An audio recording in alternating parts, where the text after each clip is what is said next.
उनसे कहा था बनने के लिए। तो आप इसी के साथ रास करिए। भगवान से रूठ गई, गुस्सा हो गई, हाँ। और गुस्सा होकर चली गई यमुना के उस पार, दूसरी बाजू में। दूसरी बाजू में। उधर जाके एक स्थान पे जाके बैठ गई। बैठ के इतना गुस्सा हुई कि आंखों से जो जल निकला उससे सरोवर हो गया, जिसको बोलते हैं मान सरोवर। मानसरोवर। सारी गोपियाँ बोली प्रभु रासेश्वरी नहीं है तो रास संभव नहीं है। क्यों कि रास की अधिष्ठात्री देवी जो है वो राधा रानी।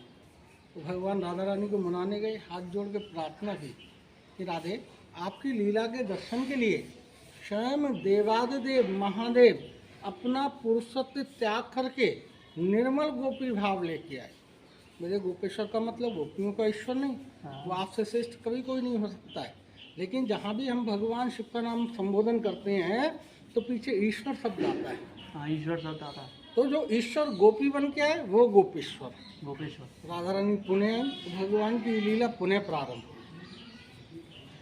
यमुना के इस पार केसी घाट के सामने है बेलवन ग्राम, हाँ जी, हाँ जहाँ जी। लक्ष्मी जी का मंदिर है। वहाँ लक्ष्मी जी भी इस महाराष्ट्र का दर्शन करने के लिए आई। तो भगवान से प्रार्थना की प्रभु मुझको भी अपने महाराष्ट्र में प्रवेश दीजिए। तो भगवान ने रोक दिया, नहीं, ये मेरी प्रेम की लीला है और आपको लक्ष्मी, लक्ष्मी जहाँ है वहाँ ऐश्वर्य है, और ऐश्वर्य जहाँ है वहाँ अहंकार है। इसलिए आज भी मैं लक्ष्मी हाथ जोड़ के भगवान से प्रार्थना कर रही हूँ कि प्रभु तो मेरे को अपने महाराष्ट्र में अब तो प्रवेश दीजिए। हाँ, अब तो प्रवेश दीजिए। तो ये वो स्थान है वंशीवट, जिसका कि श्रीमद् भागवत में के 10वें स्कंद में रास पंचाध्यायी जो आती है 29 to 33, 5 अध्याय इसी स्थान की इसी लीला का वर्णन करते हैं। भगवान पितारात्रि शरदोत्त फुल्ल मल्लिकाम वीक्षरंतु मनश्चक्री योग माया मुपाश्रित। श्रीमान रास रसारंभी वंशी वट तट स्थित हर्षेण वेणु स्नेह गोपी गोपीनाथ श्रेष्ठ। अपने जो सनातन संस्कृति में 18 पुराण हैं उनमें से एक है पद्म पुराण, जिसमें गोपियों की संख्या वर्णन आती है। लोग आप बोलते हैं, कोई बोलता है 16,108, कोई कुछ। लेकिन पद्म पुराण जो वर्णन करता है कितनी गोपियाँ हैं, जितनी आप आज के समय हमारी भारत की जनसंख्या है, इससे कुछ ही कमी। क्या पद्म पुराण में वर्णन आता है कौन कितनी गोपियाँ हैं?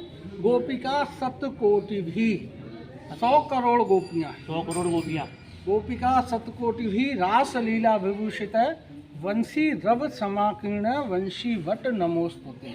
100 करोड़ गोपी हैं, उतने ही भगवान ने रूप बनाए। मतलब महाराष्ट्र की लीला की ये वही प्राचीन स्थान है। मीराबाई जो अपने भजन में बोलती है ना कि इतना तो करना स्वामी जब प्राण तन से निकले, यमुना जी का तट हो मेरा प्यारा बंसी वट हो, और मेरा सांवरा निकट हो तब प्राण तन से निकले। ये वो स्थान है। और सूरदास जी भगवान अपनी माँ से बोलते हैं, सूरदास जी उसको पद में लिखते हैं कि मैया मोरी मैंने ना खाया, घोर भय गयन के पाछे मधुवन मोए पठायो, 4 पहर वंशी वट भटियो सांझ पड़े घर आए। ये पौराणिक एक स्थान है, ना कि किसी व्यक्ति विशेष का निर्मित स्थान, बनाया हुआ नहीं है। ये प्राचीन है, वो ही भगवत समय कालीन। आप ये जो वृक्ष देख रहे हैं वो वृक्ष जो है वो वाला, उसी के नीचे भगवान ने वंशी बजाई उस वाले के नीचे। हाँ। और ये जो वृक्ष है इसको बोलते हैं दधी लता। दधी लता। आज भी इन वृक्षों से भक्तों को भगवान की वंशी की, पायल की, ढोल की, मृदंग की, झांझ मजीरों की ध्वनि कान लगा के आज भी सुनाई देती है। सच बात है। सत्य ही बोल रहे हैं हम, जो आपसे बोलो कोई मिलता सच नहीं। बात है। सत्य ही है। हाँ जी। हाँ, ये वो पौराणिक में शास्त्रोक्त स्थान है। ये आप दर्शन कीजिए, भगवान शिव के गोपी स्वरूप के दर्शन है। ऐसा दर्शन, ऐसा विग्रह आपको पूरे विश्व में कहीं नहीं मिलेगा गोपी स्वरूप का। और उधर आपको दर्शन कराते हैं भगवान के जो महाराष्ट्र के सभी के दर्शन है। हमारे अपने परिवार की भक्तगण बोलते हैं हमारे भगवान 2 जगह हैं, तो और आज भी हैं। तो ऐसी कौन सी 2 जगह हैं भगवान आज भी है? तो वो उनका जो वर्णन है पद का कि भगवान 2 जगह कौन सी हैं कि पहला है घट में और दूसरा है पट में। घट का और पट में। घट का मतलब हृदय के अंदर, हृदय के दिल के अंदर, और पट का मतलब छवि के अंदर। छवि के अंदर। तो यहाँ छवि जी की सेवा है प्राचीन समय से। अपने सनातन संस्कृति में जो है पहले छवि सेवा होती थी, उसके बाद में विग्रह सेवा आई। तो आपको जहाँ भी वृंदावन में दर्शन मिलेंगे शिव विग्रह स्वरूप दर्शन मिलेंगे। एक ऐसा स्थान है जहाँ आज भी छवि की ही सेवा है। देखिए उसमें दर्शन कीजिए, एक एक गोपी एक एक कृष्ण भगवान महाराज की लीला कर रहे हैं। ऊपर में देवतागण विमानों में बैठ के पुष्पों की वर्षा कर रहे हैं। दो विमानों के बीच में सफेद जो है गोल वो चंद्रमा। चंद्रमा भी भगवान की लीला के दर्शन के लिए आकाश में एक ही जगह रुके रहे। तो भगवान ने उस रात्रि को ब्रह्म रात्रि, ब्रह्मा जी की रात के बराबर बड़ा किया।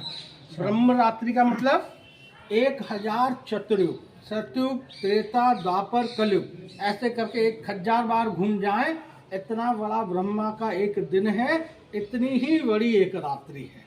मैंने आपको भागवत जी का श्लोक सुनाया ना, हाँ जी, हाँ जी। भगवान पिता रात्रि, हाँ जी। कि भगवान ने पिता में ब्रह्मा की रात्रि की।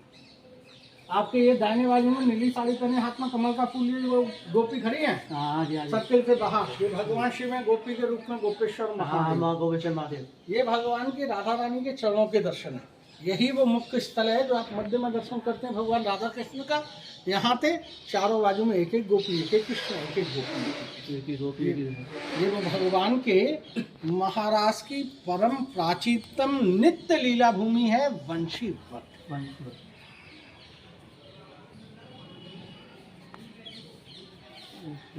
जय श्री राधे।